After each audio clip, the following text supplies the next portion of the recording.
Ocean flow पर पड़ा ये मलबा सिर्फ धातु का ढेर नहीं, बल्कि एक दर्दनाक कहानी का अधूरा हिस्सा है, टाइटन सबमर्सिबल का, जो 2023 में अटलांटिक की गहराइयों में कहीं गायब हो गई थी। 18 जून 2023 सुबह 9:01 दुनिया के सबसे मशहूर जहाज अनसिंकेबल टाइटैनिक का मलबा देखने के लिए टाइटन सबमर्सिबल को नॉर्थ अटलांटिक ओशन में उतारा गया।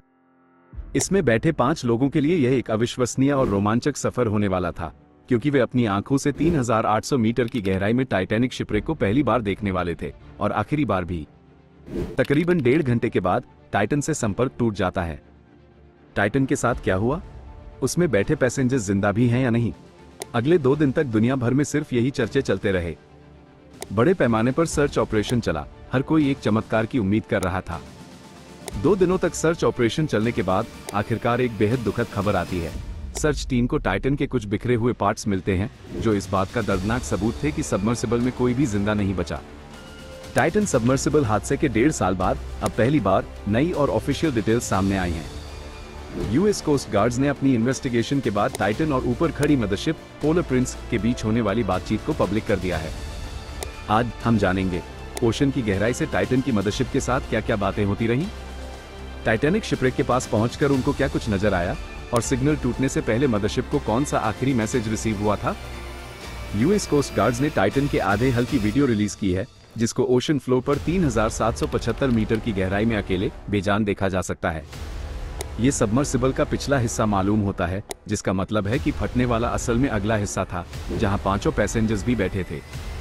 कोस्ट गार्ड्स की तरफ से रिलीज होने वाली दूसरी वीडियो में सबमर्सिबल का अगला हिस्सा भी दिखाया गया है, जो पूरी तरह तबाह हालत में है। कार्बन फाइबर के पीसेस ओशन फ्लो पर बिखरे हुए दिखाई देते हैं। इससे यह बात साबित होती है कि टाइटन का अगला हिस्सा ओशन के प्रेशर से इम्प्लोड हुआ था, यानी पानी का बेतहाशा दबाव पहले अगले हिस्से में हल को क्रैश करता हुआ घुसा और उसी दबाव से पिछला हिस्सा अलग हो गया। समंदर के बॉटम पर यह हिस्सा ढूंढने वाली एक रिमोट कंट्रोल सबमर्सिबल आरओवी थी, जिसको टाइटन से संपर्क टूटने के 3 दिनों के बाद 22 जून 2023 को पलाजी रिसर्च सर्विसेज की तरफ से भेजा गया था।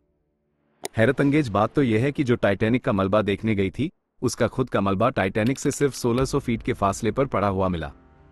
आपको यह जानकर और भी हैरत होगी कि 112 साल पहले टाइटैनिक की फर्स्ट क्लास टिकट सिर्फ 150 पाउंड की थी, जिसको अगर आज की करेंसी में कन्वर्ट किया जाए $4300 बनते हैं।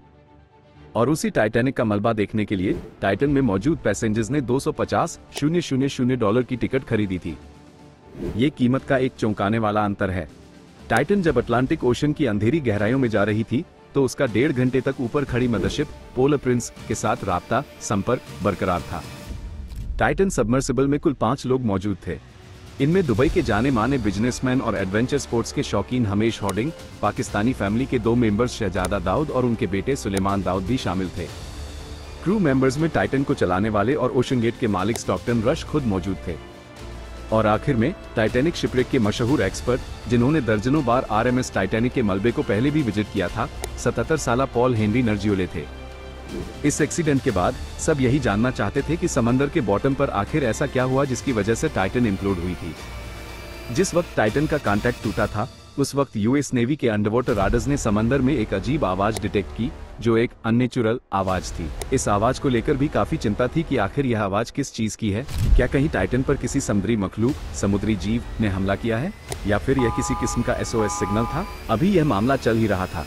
लोगों को सवालों के जवाब मिले ही नहीं थे कि एक सनसनीखेज न्यूज आर्टिकल सामने आता है, जिसका ताल्लुक टाइटन सबमर्सिबल के पास्ट रिकॉर्ड से था। इसमें बताया गया कि 2018 में टाइटन पर काम करने वाले ओशन गेट के डायरेक्टर ऑपरेशंस डेविड लोकरिज को सीईओ स्टॉकटन रश ने इस बात पर जॉब से निकाला था, क्योंकि उन्होंने टाइटन की सेफ्टी के बारे में कई सवाल उठाए थे। असल में टाइटन एक ऐसी सबमर्सिबल थी जो स्टॉकटन रश ने खुद डिजाइन और डेवलप की थी। इसकी बॉडी खास तौर पर कार्बन फाइबर की रखी गई थी, और यह मटेरियल डीप सी एडवेंचर्स के लिए ज्यादा टेस्टेड और सर्टिफाइड नहीं था। यानी यह एक एक्सपेरिमेंटल सबमर्सिबल थी, और इसको किसी भी डिपार्टमेंट से सर्टिफाई नहीं करवाया गया था। डेविड लोकरिज ने कई बार ओशन गेट के सीईओ स्टॉकटन रश को कहा कि पैसेंजर्स के लिए ये सेफ नहीं है, लेकिन वो नहीं माने।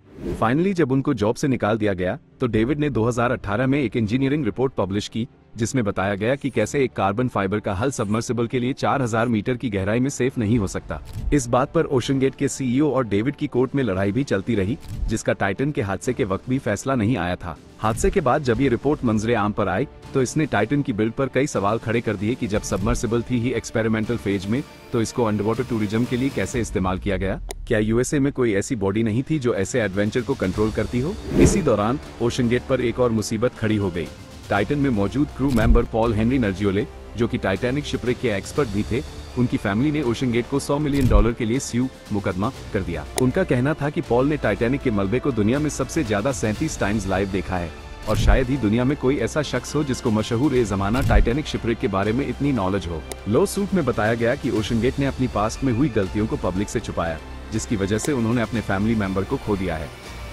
कोर्ट और मीडिया का प्रेशर बढ़ता ही जा रहा था और एक हाई लेवल इंक्वायरी की सख्त जरूरत थी कि आखिर टाइटन के फटने के पीछे क्या वजह थी और इसका कसूरवार कौन है। लिहाजा कनाडा के ट्रांसपोर्ट सेफ्टी बोर्ड और अमेरिका में यूएस मरीन ब्यूरो ने एक जॉइंट इन्वेस्टिगेशन लॉन्च की, जिसमें पहली बार टाइटन के हवाले से ऐसी डिटेल्स मंजरे आम पर आईं जिनको पहले ओशन गेट की तरफ से छुपाया गया था। इन्वेस्टिगेशन में मालूम पड़ता है कि जनवरी 2018 में टाइटन पूरी तरह मैन्युफैक्चर और असेंबल हो चुकी थी, लेकिन अगले महीने इसको बॉम्ब शेलिंग की टेस्टिंग के लिए 4000 मीटर की गहराई में भेजा गया, जहां इसे 760 बार अंदर और बाहर किया गया।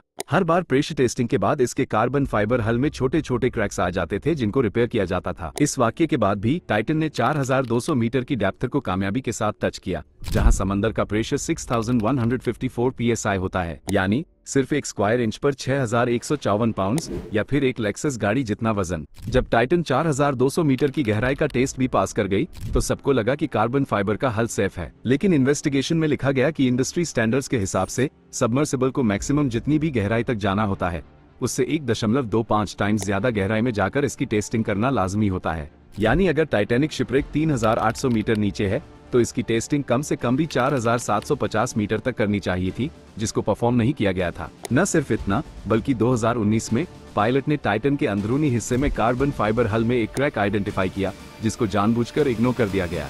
इन्वेस्टिगेटर्स ने पहली बार टाइटन सबमर्सिबल की लॉन्च से लेकर इसके फटने तक की एनिमेटेड टाइमलाइन भी रिलीज की है, जिसमें मदरशिप पोलर प्रिंस और टाइटन के बीच होने वाली बातचीत को पब्लिक किया गया है। 16 जून 2023 को सुबह 9 बजे कनाडा के पोर्ट से निकलने के बाद पोलर प्रिंस ने 2 दिन का सफर किया और अटलांटिक ओशन के उस पॉइंट पर पहुंची जहां 3800 मीटर नीचे टाइटैनिक शिपरेक मौजूद है। 18 जून को सुबह 9:19 पे टाइटन को पोलर प्रिंस से उतारा जाता है। नीचे जाने के सफर के दौरान टाइटन ने पोलर प्रिंस को लम्हा ब लम्हा अपनी डेप्थ और लोकेशन से आगाह किया। टाइटन की लोकेशन, उसकी नीचे जाने की स्पीड और डेप्थ ऑटोमेटिक पोलर प्रिंस को भी मिल रही थी, लेकिन मैसेजेस में इसको कंफर्म किया जा रहा था। जैसे कि 9:32 पर पोलर प्रिंस ने कहा, हैव यू एट 680 मीटर्स, जिस पर टाइटन के पायलट ने जवाब दिया, कंफर्म। 9:36 पर पोलर प्रिंस ने पूछा, what is your dive payload, तो टाइटन ने जवाब दिया 1676। इसी तरह आपस में इनके मैसेजेस चलते रहे। 9:55 पर पोलर प्रिंस की तरफ से पूछा जाता है, do you see polar prince on your display, लेकिन इस बार टाइटन का कोई जवाब नहीं आता। अगले 20 मिनटों तक खामोशी रही, लेकिन फिर 10:15 पर पोलर प्रिंस की तरफ से जवाब आता है कि हमारी चैट सेटिंग्स गायब हो गई थी। उसके बाद चैट को पॉल हेनरी नर्जियोले ने टेक ओवर करते हुए बोला, ऑल गुड हियर। इस वक्त 10:15 हो रहे थे। ठीक 10:48 पर टाइटन की गहराई 2744 मीटर थी और उस वक्त उन्होंने बताया कि वह टाइटैनिक बो सेक्शन के साउथ ईस्ट में मौजूद है, जिसको पोलर प्रिंस ने एक्नॉलेज भी किया।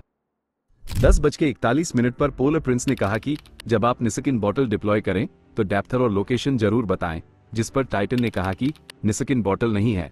निस्किन बॉटल एक ऐसी बॉटल होती है जिसकी मदद से ओशन फ्लोर के सैंपल्स कलेक्ट किए जाते हैं। इसके कुछ ही मिनटों के बाद 10:47 पर जब टाइटन की डेप्थ 3346 मीटर थी, यानी टाइटैनिक से सिर्फ 454 मीटर दूर, तो उन्होंने अपना आखिरी मैसेज किया। टाइटन ने लिखा, ड्रॉप 2 वेट्स। सबमर्सिबल में वेट्स लगे होते हैं जिसके वजन से वो पानी में नीचे जा सकती है। जब नीचे जाने की स्पीड कम करनी हो तो वेट्स को एक एक करके गिरा दिया जाता है ताकि नीचे जाने की स्पीड कम की जा सके। यह मैसेज करते ही टाइटन का पोलर प्रिंस के साथ कांटेक्ट टूट गया और इस बार आगे से इनका कभी कोई रिप्लाई नहीं आया। उम्मीद है यह विस्तृत रिपोर्ट आप लोगों को पसंद आई होगी और आपको टाइटन हादसे से जुड़े कई अनसुलझे सवालों के जवाब मिले होंगे। आप लोगों के प्यार भरे कमेंट्स और सपोर्ट का बेहद शुक्रिया। मिलते हैं अगली शानदार इन्वेस्टिगेटिव वीडियो में।